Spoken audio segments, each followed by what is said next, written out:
अलवर कृषि उपज मंडी में गेहूं के बेहतर दाम मिलने के कारण किसानों का सरकारी खरीद की तरफ कम रुझान है। व्यापारी सुरेश जलालपुरिया के अनुसार मंडी में किसानों को 2500 रुपए प्रति क्विंटल के हिसाब से दाम मिल रहे हैं। इसके अलावा रोजाना गेहूं की करीब 4 से 5 हजार बोरियों की आवक हो रही है। वहीं सरसों की प्रतिदिन करीब 8000 बोरियां मंडी में पहुंच रही है। अलवर कृषि उपज मंडी में गेहूं करीब 4-5 हजार कट्टे आ रहे हैं, सरसों 8-7 हजार कट्टे आ रहे हैं। वर्तमान में केंद्र सरकार द्वारा किसानों को लाभ पहुंचाने के लिए समर्थन मूल्य पर 2575 रुपये में गेहूं समर्थन मूल्य पर मंडी में तोलने की व्यवस्था की गई। क्योंकि अब गेहूं का साधारण भाव 2500 रुपया है, तो कोई भी किसान अब केंद्र सरकार को एफसीआई को तोलने को तैयार कम है।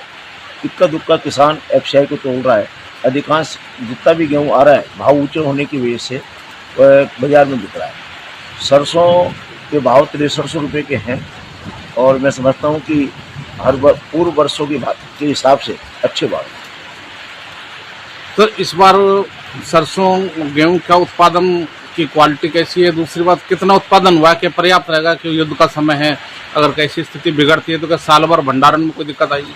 सरसों और गेहूं का किसी तरह की कोई हर वर्ष की तरह कोई कमी नहीं है, लेकिन हमारे पूरे देश में 60 से 65% आयातित तेलों पर हम निर्भर हैं।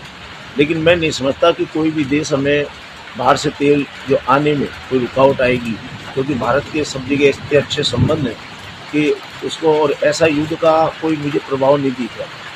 इसलिए आयातित तेल बराबर आ रहे हैं और जो सरसों के भाव हैं उसमें कोई किसी भी आम जन को कोई परेशानी नहीं।